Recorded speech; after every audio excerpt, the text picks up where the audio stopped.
Hi, everybody. John Russell here, internationally known professional psychic, paranormal researcher, and investigator, and published author. And I know it's been a long time since I've been on. I think it's about 4 months since I posted, and I was going to try and post more regularly. For that, I'm sorry. It's just been a busy time. I'm still trying to finish up my third book. I'm scheduled with readings in April of next year. Lots of podcast interviews I've been on still, so busy time, and I'm trying to catch up now a little bit. I'm kind of taking a break from podcasts and trying to catch up a little bit. So, wanted to post this quick thought for you. There's been a lot of discussion lately. A lot of people, and this is something that's ongoing. This has been around forever. People talk about if we didn't experience the hard times, we wouldn't know what the good times were, or we wouldn't appreciate the good times, or we have to have suffering to and pain so that we can distinguish and know good times and feeling good, and on and on and on. That's been discussion that's gone around forever and a day, still is, but it seems to be coming to the fore a lot more lately. And to that statement that we wouldn't know bad if we didn't know good, if we didn't know bad, vice versa, whatever. To all of that, I say bullshit. If you take a newborn baby, whether it's a human baby, an animal baby, whatever, you take a newborn baby, it doesn't have any world experience, hasn't experienced anything good or bad yet. It just is, and it's learning and it's beginning to experience. But if you take that newborn baby, whatever it is, and you treat it kindly all the time, it's going to respond with joy. It's going to thrive. It's going to grow. It's going to have good health. It's going to have a happy disposition. It's going to grow up to be well adjusted. If you treat it badly, it will react in kind with no world experience, no earthly experience, other than the fact that this doesn't feel good. This is negative. This hurts. This brings me down. This destroys me. So we don't have to know the bad to know the good. We can be born in virtually a neutral state because we don't have world experience. And if we're treated good from the get go, we're going to know that good and enjoy that good and be happy with that good and thrive with that good. And we don't have to have pain or sickness or illness or people treat us bad in order to appreciate that. We say, wow, this is good. This is great. What a great way to live, right? By the same token, we are going to encounter our share of misery and pain and sickness and darkness and evil and etc. in this old world. We don't have to know that or to experience that in order to appreciate the good. We can go right along appreciating the good.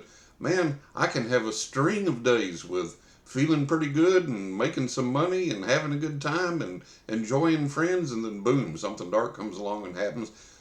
I don't need that to enjoy and appreciate my friends and making a little money and having good times and having some good health experiences. I don't need that bad to remind me of how good I've got it. The bad comes along, it's like, damn, you know, here I am hit with this situation that why? I'm having a good time. I'm feeling good. I'm enjoying life with my friends. I'm enjoying my friends and family, and then this thing comes along, this bad negative experience, this darkness, whatever. Why? I don't need that. I don't want that. Well, we all have our life lessons to learn. Sometimes that is true, and sometimes we use that to rationalize the philosophical, religious, and spiritual bullshit that we've allowed to be heaped upon us. We all have life lessons to learn.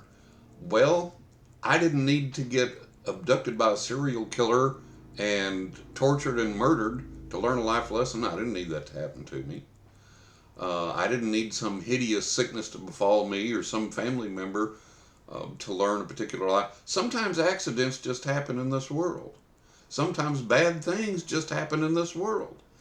And it's our job to try and foresee those bad things and to forestall them, to keep them pushed away as far as we can, or to prevent them entirely, or to react to them in such a way that we minimize the bad times that come upon us. That's one of the things that I always try and do with all of my clients, and I always have for the 50 years that I've read professionally, As you know, I've had so many clients come to me and they go, "Oh my God, I'm nervous about my reading today. I'm so scared you're going to see something bad." And it's like, look, if I see something negative, I'm going to tell you, but I'm going to tell you in such a way that we're either going to circumvent it, we're going to get around it if possible, or if it's something that's unavoidable, we're going to minimize it. And we're going to get past that and get you back onto a positive, productive, and a happy path. So we don't need to be focused on these sometimes mistaken life lessons that we think, oh, well, I've just got to learn something from this. No, maybe you could have avoided it. Maybe you could have gotten around it. Maybe you could have avoided it entirely or at least minimized it.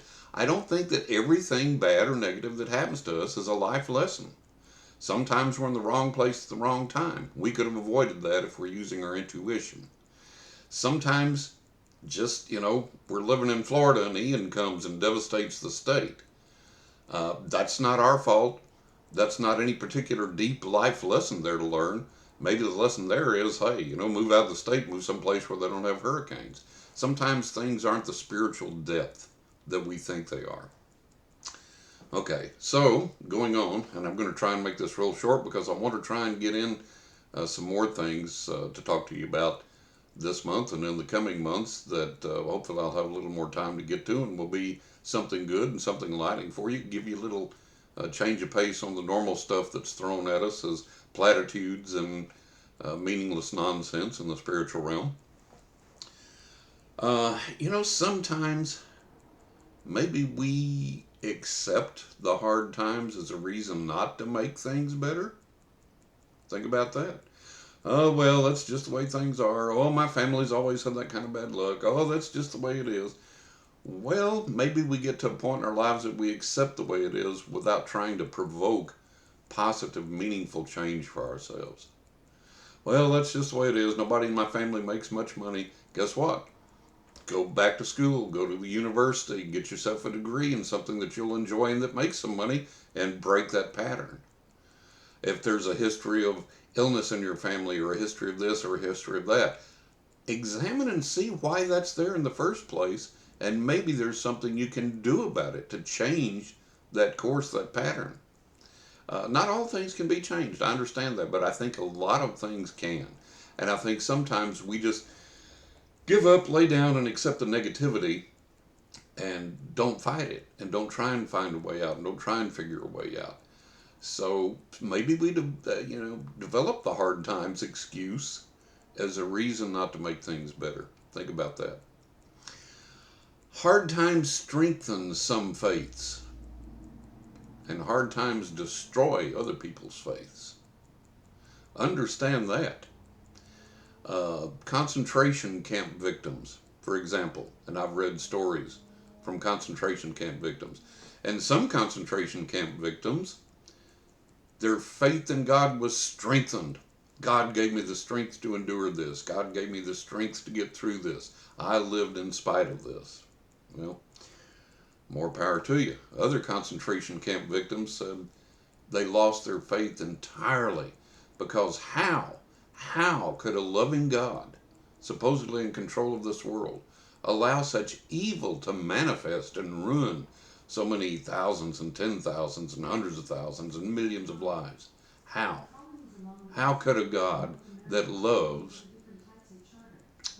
how could a God that loves people allow such a hideous thing to manifest? So hard times can strengthen some people's faith. It can destroy other people's faith. And the old platitude, well, God never gives us more than we can handle, that's BS. How many people commit suicide because they just feel like they've been dealt more than they can handle? How many people right now, listening to this message, have been dealt more than they feel like they can handle? Their finances are breaking, their bodies are breaking, their health is breaking, their relationships are breaking, their careers are breaking because they're overloaded for whatever reason. They've got more than they can handle, and sometimes you have to find a way out from under that. And that's where we should begin to peel back the layers and go, wait a minute, put the brakes on, look at the life that we're living, and say how much of this is put upon me by others that I didn't choose or didn't want. Am I working 80 hours a week just to afford something that I really don't care about and it's gotten on top of me and my health is breaking and I'm not happy, I'm not having any fun, change it. Get out from under that. Be true to yourself and what you really want.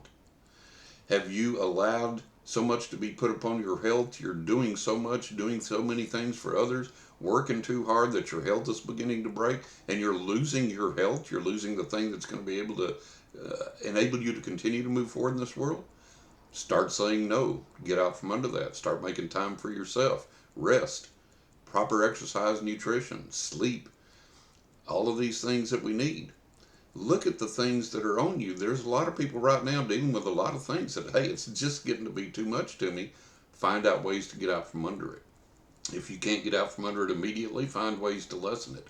Ask people to help you. Find people to help you. Find resources, find ways to begin to shift things to where, okay, I may not be able to change this today or next week or even next month, but in a year's time, I'm going to be out from under this, and here's how I'm going to do it. If you don't know now, start figuring it out. Ask for help, ask for advice, ask for input. So we don't have to be under these things. We don't have to live a miserable life in order to appreciate and enjoy the good times. We should have more of the good times and enjoy more of the good times in our lives and do everything in our power to avoid the bad times, because they don't necessarily teach us a good life's lesson. Okay?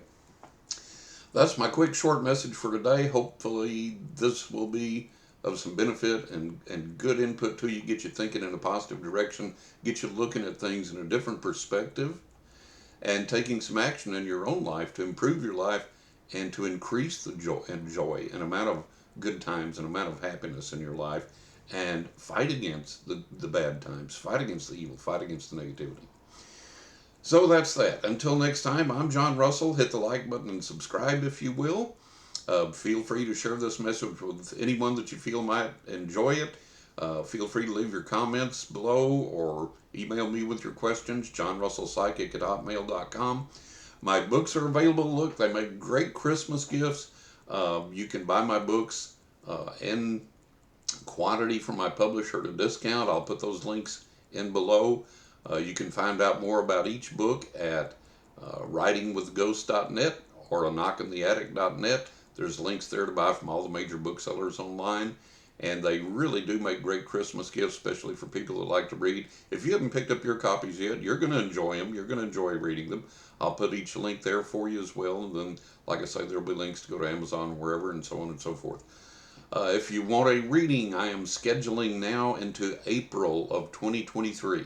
So if you want to get that reading in quick, April 2023 is the earliest, you need to go to my website and schedule it now, johnrussell.net, johnrussell.net, and then click on the link that says, do you want a reading with John? Click here to schedule with reading.